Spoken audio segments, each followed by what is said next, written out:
Nah, jadi sebelum kita melanjutkan, kita uji terlebih dahulu yang namanya uji homogenitas varians. Maksudnya apa? Nah, jadi menguji homogenitas varian ini akan menunjukkan sampel yang digunakan apakah berasal dari populasi yang memiliki varian yang sama atau tidak. Nah, jadi nanti akan membuktikan variannya sama atau tidak. Nah, jadi kita akan menguji di mana H0 sama dengan memiliki variansi 1 sama dengan variansi 2. H1 atau alternatifnya variansi 1 tidak sama dengan variansi 2 ya, dari pengujian yang kita lakukan. Nah, dimana di sini syaratnya H0 diterima jika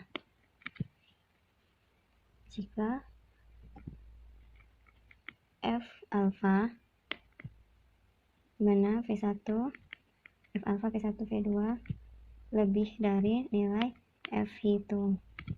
Nah, jadi ini kan ada syaratnya, ada dua, ada melihat nilai F. Nah, maka kita akan mencari terlebih dahulu nilai dari F hitung. Nah, untuk mencari nilai dari F hitung, nah jadi kita akan mencari F hitung dimana nilai yang akan kita cari yaitu pada kelas eksperimen dan kelas kontrol. Nah, untuk memudahkan kita mencari nilai F hitung ini, jadi kita buat dalam tabel seperti berikut ini. Nah, karena kenapa kita buat dalam tabel seperti ini? Karena kita nanti akan mengambil nilai dari variansi pada kelas A ini dengan menggunakan kelas A dengan kelas kontrol menggunakan dengan metode A. Nah, kita akan mencari simpulan bakunya dan variansinya. Nah, nilainya kita langsung masukkan saja. Yang metode A ini mulai dari yang paling kecil ada nilainya yaitu 70 ya. Jadi nilai yang paling kecil 70, 75, 80, 85, 90, 95. Nah, kita data yang di dalam tabel ini kita peroleh dari kelas eksperimen menggunakan metode A. Nah, FI ini frekuensi, jadi nilai 70 itu ada 2, nilai 75-nya ada 3, 80-nya ada 6, 85 ada 7, 90 ada 6, dan 95 ada 6. Nah, setelah kita menentukan frekuensinya, ini total, jadi jumlah keseluruhan data dari kelas eksperimen yaitu senilai 30. Nah, kemudian kita akan mencari nilai rata-rata dengan cara XI, nilai ini dikalikan dengan frekuensinya. 70 dikali 2 menjadi 140, 75 kali 3 menjadi 225, 80 kali 6 480, ini 595, 90 kali 6 540, 95 dikali 6 570. Nah, kita jumlahkan karena kita akan mencari nilai rata-rata. Nah, jadi ketika sudah kita jumlahkan nilainya yaitu kita menggunakan kalkulator bisa juga, nilainya itu 2550. Karena kita mau mencari nilai rata-rata, jadi kita bagikan dengan banyaknya data yaitu 30. Jadi didapat nilai X rata-rata menjadi 85. Nah, kemudian kita akan menentukan berapakah nilai dari X1 dikurang X bar. Nah, hal ini kita gunakan karena pada rumus akan diperlukan nilai X1 dikurang X bar. X1-nya yang mana? X1-nya 70. 70 dikurang 85. Jadi 70 dikurang 85 itu 15 ya. Seharusnya negatif kan, karena kita menggunakan nilai mutlak, maka negatifnya tidak kita tulis. Nah, kemudian 75 dikurang 85, 10. 80 dikurang 85, 5. 85 kurang 85, 0. 90 kurang 85, 95, 10. Nah, setelah kita dapat nilai mutlak, maka kita akan mencari juga nilai rata-ratanya. Nah, jadi frekuensinya kita kalikan dengan nilai mutlak. Jadi 2 dikali 15, 30, 3 kali 10, 30, 6 kali 5, 30, 7 kali 00, 6 kali 5, 30, 6 kali 10, 60. Nah, kemudian nilai dari F1 kali X ini kan kita mencari rata-rata. Jadi kita jumlahin saja menjadi 0, 2, 3, 4, 4 kali 3, 120, tambah 60, 180. Jadi nilainya itu 180. Nah, kemudian kita akan mencari nilai kuadrat dari XI dikurang X bar. Nilai mutlak dari XI kurang X bar. Nah, kita kuadratkan saja. 15 pangkat 2 menjadi 225.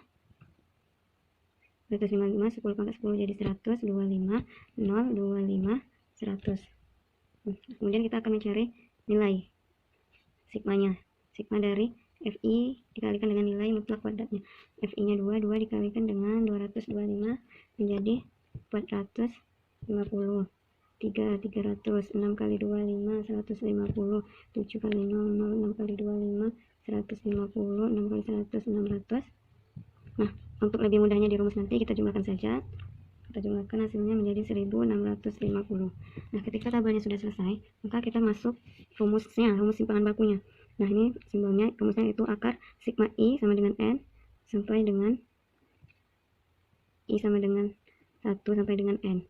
Nah, jadi langsung aja kita masukkan akar dari FI kali XI kurang X bar pangkat 2. Nah, ini kan sudah kita cari nilainya. Nah, itu ini. Nah, jadi ini karena sigma, jadi kita jumlahkan saja menjadi nilainya 1650. N ini banyaknya data, yaitu 30 dibagi 30. Nah, kita cari berarti hasilnya akar 55. Nah, akar dari 55 berapa? Akar 55 yaitu 7,41. Setelah kita dapat simpangan bakunya, maka kita menjadi simpangan baku sama variansi ini cuma beda dikit aja.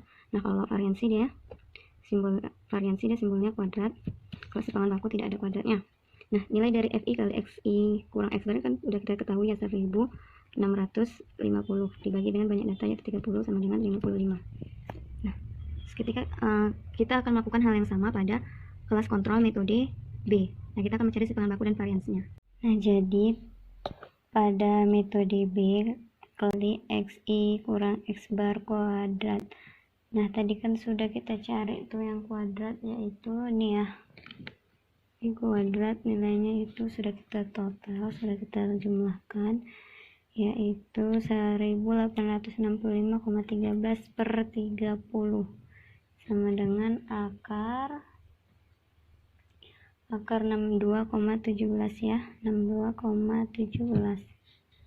Nah, akar dari 62,17 berapa? Maksimal sama dengan 7,88. Nah, kemudian mencari variansnya. Nah, variansnya ini sama seperti tadi. Nah, jadi jadi nilai dari akar 62,17 yaitu 7,88. Nah, jadi simpangan bakunya itu 7,88. Kemudian mencari variansnya, FI kali nilai mutlak dari XI kurang X bar per N. Nah, ini X bar kuadrat ya, sama seperti yang tadi, jadi ini 1865,13 per 30 sama dengan 62,17. Nah, jadi kalau variansi dia nggak ada akarnya, dan kalau simpangan baku dia ada akarnya, dan gitu aja. Nah, kemudian setelah selesai membuat tabel ini, nah, kita akan menentukan nilai dari F hitung dan F alpha. Kita akan menilai F hitung dan F alpha. Nah, yang pertama kita cari yaitu F hitung terlebih dahulu. Nah, untuk mencari F hitung ini kita menggunakan nilai varians dari kelas kontrol dan kelas eksperimen. Nah, dimana kita ketahui kelas kontrol kita yaitu varians 1, nilainya tadi berapa ya? Nilai variansnya sudah kita ketahui 55, dan varians kelas eksperimen, kelas kontrol yaitu 62,17. Nah, rumusnya bagaimana? Jadi untuk mencari F hitung terdapat beberapa syarat, di mana jika varians 1 lebih besar dari varians 2, maka F sama dengan varians 1 per varians 2. Nah, jadi data yang kita peroleh yaitu varians 2 lebih besar dari varians 1. Maka kita menggunakan rumus F sama dengan varians 2 per varians 1, yaitu 62,17 per 55. Nah, hasilnya yaitu 1,113. Nah, inilah nilai F hitung yang telah kita cari. Kemudian kita akan menghitung nilai dari F alpha. Dari F alpha-nya kita menggunakan signifikasi, yaitu kita akan menggunakan F alpha, dimana di sini karena menggunakan F2 jadi F2, F1, dimana F sama dengan N kurang 1. Nah, jadi nilai dari alfa atau signifikan yang kita gunakan yaitu 0,05, jadi dikali dengan F2 kurang F1, berarti N nya tadi kita ketahui N sama dengan 30, jadi 30 dikurang 1, dan sama juga di kelas kontrol juga nilainya 30 dikurang 1. Nah, jadi ini sama dengan F 0,05 yaitu signifikannya kali dengan 29,29. Nah, dari ini kita akan cari nilainya di tabel. Nah, maka diperoleh 1,89. Nah, kemudian untuk menentukan apakah H0 diterima, maka syaratnya F alfa harus lebih dari F hitung nilainya. Nah, F alfa yang kita peroleh yaitu 1,89, F hitungnya 1,33, jadi sinkron, yaitu F alfa lebih dari nilai F hitung yaitu 1,13. Nah, karena syaratnya terpenuhi, maka H0 diterima. Nah, jadi H0 diterima, yang berarti sampel yang digunakan pada tes ini memiliki populasi varians yang sama, yaitu homogen. Nah, setelah kita menguji nilai variansi homogennya, kemudian kita akan menentukan uji hipotesisnya dengan cara menggunakan tabel T. Nah, selanjutnya kita akan melakukan pengujian hipotesis, di mana kita sudah ambil kesimpulan bahwasanya varian 1 sama dengan varian 2. Maka H0 yaitu mu1 sama dengan mu2, dan H1 yaitu mu1 lebih dari mu2. Sehingga dengan taraf signifikasi yaitu alfa 0,05. Nah, selanjutnya kita tentukan kriteria penolakan H0. Nah, jadi H0 ini akan ditolak jika T hitung, nilai dari T hitung lebih dari nilai T alfa, F, di mana F sama dengan N1 tambah N2 kurang 2. Nah, kita cari terlebih dahulu T alfa. Alfanya 0,05, F-nya N1 tambah N2. N1-nya 30, jadi tambah 30 kurang 2, menjadi T 0,05, 30 tambah 28, T 0,05, 30 tambah 28, 58. Nah, karena di sini nilainya 58, maka kita lihat pada tabel T. Nah, jadi pada tabel T menunjukkan nilai 1,67 karena nilai 58 tidak lebih dari nilai 60 yang kita peroleh dari tabel T. Kemudian Z 0,05 sama dengan 1,67. Nah, setelah itu kita melakukan statistik uji. Nah, ini rumusnya sudah S kuadrat N1 kurang 1 kali S1. Langsung kita masukkan nilainya. N1 nya 30 dikurang 1, ini yang telah kita peroleh yaitu 55, variansnya 55 tambah 30 kurang 1 kali 62,17.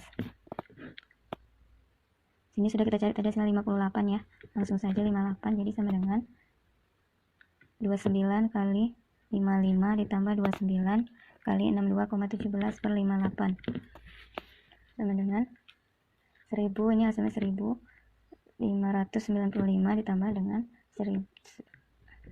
802,93 per 58, jadi hasilnya 3397,93 per 58 sama dengan 58,58. Nah, setelah kita melakukan statistik uji, maka selanjutnya kita akan mencari nilai T hitung. Nah, jadi tadi kan ini masih variansi kuadrat kan, jadi kita mencari simpangan bakunya, yaitu kita akarkan 58,58 menjadi 7,65. Nah, selanjutnya kita cari nilai T hitung. Nah, ini sudah kita ketahui, ini rumusnya. Kemudian X rata-rata yang pertama 85 dikurang 67,83 per S-nya tadi berapa? 7,65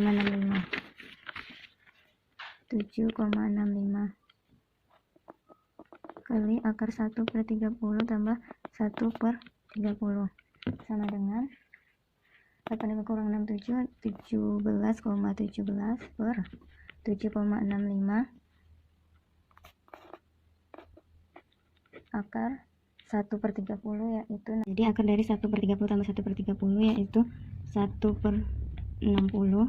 Jadi hasilnya 17,17 per 7,65 dikali dengan 1/60 sih, 0,06 dengan 17,17 per.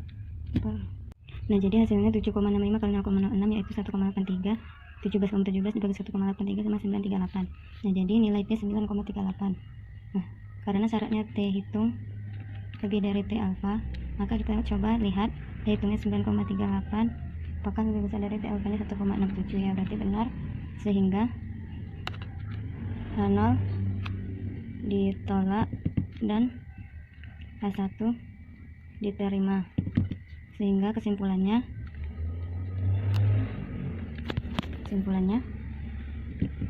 hasil belajar dengan metode A lebih baik dibandingkan dengan metode B.